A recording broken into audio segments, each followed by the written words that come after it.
Assalamualaikum warahmatullahi wabarakatuh.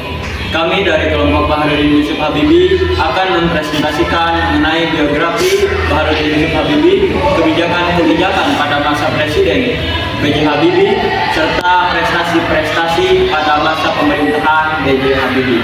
Perkenalkan, nama saya Fauzi Sarul Ramdhani. Nama saya Nindya Amalia. Nama saya Senior Fikria. Nama saya Arif Rahman.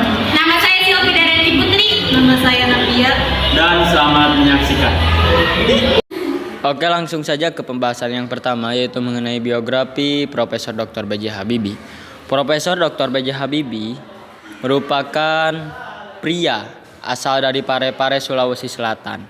Beliau merupakan pria kelahiran tahun 1936 tanggal 25 Juni. Habibie menjadi presiden ketiga Indonesia selama 1,4 tahun dan 2 bulan menjadi wakil presiden Republik Indonesia ke-7. Habibie merupakan keturunan antara orang Jawa, yaitu dari ibunya, dengan orang Makassar atau Parepare, yaitu dari ayahnya. Di masa kecil, Habibie telah menunjukkan kecerdasan dan semangat tinggi pada ilmu pengetahuan dan teknologi, khususnya fisika, dan dilanjutkan ke Rheinische Westfälische Technische Hochschule, Jerman pada 1955. Dengan dibiayai oleh ibunya, R.A. Tuti Marini Puspowardoyo. Habibie muda menghabiskan 10 tahun untuk menyelesaikan studi S1 hingga S3 di Aachen, Jerman. Pak Habibie melanjutkan program doktoral setelah menikahi teman SMA-nya, yaitu Ibu Hasri Ainun Besari pada tahun 1962. Yang kedua, kebijakan-kebijakan pada pemerintahan B.J. Habibie. B.J. Habibie menggantikan Presiden Soeharto yang lengser pada 20 Mei 1998. Baharudin Yusuf Habibie yang kala itu menjabat sebagai wakil presiden menghadapi pekerjaan rumah yang besar.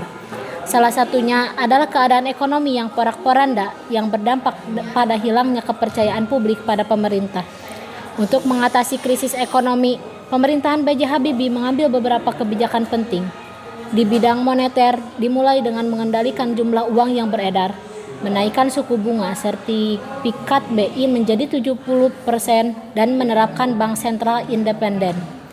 Di bidang perbankan, diterbitkan obligasi senilai 650 triliun untuk menalangi perbankan, menutup 38 bank dan mengambil alih 7 bank. Di bidang fiskal, sejumlah proyek infrastruktur dibatalkan, juga perlakuan khusus bagi mobil nasional, dan membiayai program jaring pengaman sosial. Sedangkan di bidang korporasi, utang swasta direstrukturisasi melalui skema Indonesia Debt Restructuring Agency atau INDRA dan Prakarsa Jakarta, serta menghentikan praktek monopoli yang selama ini dilakukan Bulog dan Pertamina. Di tengah gonjang-ganjingnya situasi hukum saat itu, pemerintah harus dengan cepat mengambil keputusan walau beresiko tinggi. Situasinya unpredictable. Waktu itu keadaan Indonesia tidak menentu, kenang Habibie.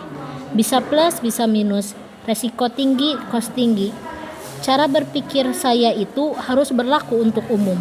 Dalam hal ini saya mencari approximately, ujarnya. Terbukti, gerakan cepat pemerintah saat itu membawa hasil. 1 tahun kemudian, reformasi ekonomi yang diterapkan saat itu memiliki beberapa dampak, antara lain jatuhnya nilai tukar rupiah terhadap dolar Amerika Serikat dari semula 7.000 menjadi 17.000 rupiah. Namun di sisi lain, pertumbuhan ekonomi tampak menunjukkan perbaikan dari yang sebelumnya minus 13% menjadi 2%. Angka inflasi pun sukses diturunkan dari 77,6% menjadi 2%. Kebijakan politik. Berikut adalah kebijakan politik pada masa pemerintahan B.J. Habibie. Yang pertama yaitu kebebasan pers. Pada masa pemerintahan sebelumnya, pers dibungkam dan dipaksa mengikuti opini dari pemerintah, sehingga apabila ada pers yang menentang kebijakan pemerintah, maka akan mendapatkan hukuman. Dilansir dari Komisi Informasi Pusat Republik Indonesia, dikeluarkannya Undang-Undang Nomor 40 Tahun 1999 tentang Pers. pada masa pemerintahan Habibie menjadikan pers sebagai salah satu wujud kedaulatan Republik Indonesia. Sehingga undang-undang tersebut menjadi ujung tonggak dari kebebasan pers yang ada di Indonesia yang sering dibredel pada masa pemerintahan sebelumnya. 2. Pemilu bebas dan demokratis. Habibie juga membentuk undang-undang yang mengatur kebebasan masyarakat Indonesia dalam melaksanakan pemilu, yang diatur dalam Undang-Undang Nomor 2 Tahun 1999 tentang Pemilu. Hasil dari dibentuknya undang-undang tersebut adalah lahirnya 48 partai politik baru yang ikut berpartisipasi secara aktif dalam pemilu Indonesia di tahun 1999. Pada tahun 1999, pemilu legislatif yang dilaksanakan menjadi pemilu yang paling bebas dan demokratis yang terjadi setelah pemilu pada tahun 1955. 3. Otonomi daerah. Wilayah Indonesia yang sangat luas dan memiliki karakter dan budaya yang beragam menjadikan otonomi daerah merupakan hal yang diperlukan untuk diterapkan di Indonesia. Sehingga pada masa pemerintahan Habibie dibentuklah Undang-Undang Nomor 22 Tahun 1999 tentang pemerintahan daerah. Hasil dari lahirnya undang-undang ini adalah meredanya gejolak disintegrasi yang sebelumnya sempat pecah di Indonesia. 4. Lahirnya Komnas Perempuan pada peristiwa Mei 1998. Banyak kasus kekerasan seksual yang menimpa perempuan terutama dari etnis Tionghoa. Hal ini memicu lahirnya tuntutan dari masyarakat agar masalah ini tidak terulang kembali. Untuk memenuhi tuntutan ini, Habibie mengeluarkan keputusan Presiden nomor 181 tahun 1998 yang akhirnya melahirkan Komisi Nasional Perempuan di Indonesia. 5. Berakhirnya diskriminasi terhadap etnis Tionghoa Inpers nomor 26 tahun 1999 dan Inpers nomor 4 tahun 1999 yang dikeluarkan oleh Habibie. Merupakan titik awal untuk mengakhiri perilaku diskriminasi terhadap etnis Tionghoa di Indonesia. Dalam Inpers menghapuskan larangan untuk berbicara dan mengajar bahasa Mandarin. Diskriminasi terhadap etnis Tionghoa ini diwariskan dari masa pemerintahan Soeharto yang sebelumnya memperlakukan program anti-komunis yang berimbas pada diskriminasi terhadap etnis tertentu. 6. Kemerdekaan Timur Leste, referendum atau pemisahan diri Timur Leste dari Negara Kesatuan Republik Indonesia terlaksana pada masa pemerintahan Habibie. Yang terakhir yaitu wewenang Bank Indonesia pada tahun 1998. Habibie melaksanakan restrukturisasi perbankan di Indonesia dan memutuskan bahwa Bank Indonesia harus terpisah dari pemerintahan agar tetap bersifat objektif dan tidak terpengaruh oleh politik. Pemisahan Bank Indonesia dari pemerintahan ini diatur dalam Undang-Undang Nomor 23 Tahun 1999. Selanjutnya yaitu kebijakan ekonomi. Yang pertama, kerjasama dengan IMF. IMF International Monetary Fund adalah lembaga dari PBB yang bertanggung jawab untuk membuat dan menjaga sistem moneter internasional. Presiden B.J. Habibie menjalin kerjasama antara pemerintahan Indonesia dengan IMF untuk membantu proses pemulihan ekonomi negara. Sebab IMF menawarkan bantuan atau pinjaman dana untuk negara-negara yang butuh untuk memperbaiki neraca pembayarannya. Yang kedua, independensi Bank Indonesia. Independensi Bank Indonesia berarti Bank Indonesia bebas dari campur tangan pemerintah atau pihak tertentu dalam mengatasi krisis. Presiden B.J. Habibie menerapkan independensi Bank Indonesia agar hanya memfokuskan tugasnya untuk mencapai dan memelihara kestabilan nilai rupiah.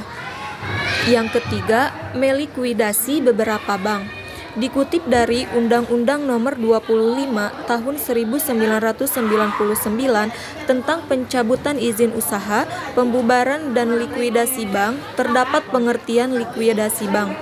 pada Undang-Undang Nomor 25 Tahun 1999 Pasal 1 Ayat 4, likuidasi bank adalah tindakan penyelesaian seluruh hak dan kewajiban bank sebagai akibat pencabutan izin usaha dan pembubaran badan hukum bank. Yang keempat, meningkatkan nilai tukar rupiah. Tidak hanya itu, Presiden B.J. Habibie juga menaikkan nilai tukar rupiah terhadap dolar Amerika hingga di bawah 10 juta rupiah. Hasilnya, mulai tanggal 20 Mei 1998, tercatat nilai rupiah menguat dari 11.200 dolar Amerika menjadi 7.385 US dolar Amerika sampai tanggal 20 Oktober 1999. Yang kelima, membentuk lembaga ekonomi. Presiden B.J. Habibie juga membentuk lembaga pemantau dan penyelesaian masalah utang luar negeri.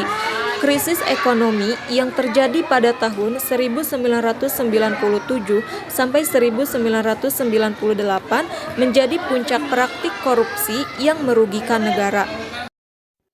Prestasi-prestasi. Berikut ini sederet prestasi B.J. Habibie yang dilansir dari berbagai sumber. 1. Meraih gelar doktor di Jerman. B.J. Habibie meraih gelar doktor dengan predikat summa cum laude saat kuliah di Jerman. Kembali melihat perjalanan kuliah Habibie memang selalu diisi dengan segudang prestasi. Habibie pernah kuliah di Institut Teknologi Bandung atau ITB. Kemudian Habibie menerima beasiswa kuliah di Aachen, Jerman Barat. Pada 1960, ia mencapai gelar diploma dengan predikat cum laude. Setelah 5 tahun, tepatnya pada 1965, Habibie mendapatkan gelar doktor dengan predikat summa cum laude dengan sempurna. Tentu hal ini menjadi sebuah pencapaian yang tak semua orang bisa meraihnya. 2. Membuat pesawat. Ilmu yang didapatkan selama menuntut ilmu di Jerman, Habibie pun mendapatkan segudang penghargaan di bidang kedirgantaraan. Kejeniusannya pun melahirkan teori kedirgantaraan. Menjadi engineer di Jerman, ia menggali fenomena keretakan pada konstitusi pesawat. Akhirnya, Bapak Demokrasi ini menemukan rumus yang dinamai dengan faktor Habibie dan diakui oleh dunia penerbangan dan dipakai perusahaan maskapai di dunia.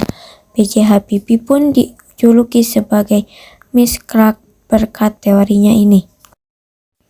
3. Menjabat Presidio Direktur PT IPTN. Setelah lulus kuliah di Jerman, Habibie kembali ke Indonesia dan tetap ingin berkontribusi dalam dunia penerbangan. Pada 1976, saat PT Industri Pesawat Terbang Nurtayon berdiri, Habibie langsung menjabat Presiden Direktur. Bekerja di perusahaan itu, Habibie berhasil menciptakan pesawat pertama buatan Indonesia. Pesawat ini dinamakan dengan N250 Gatot Kaca. Pesawat ini terbang perdana pada 10 Agustus 1995. Burung besi ini diciptakan oleh B.J. Habibie sebagai pesawat komersial yang kala itu dirancang oleh PT Dirgantara Indonesia.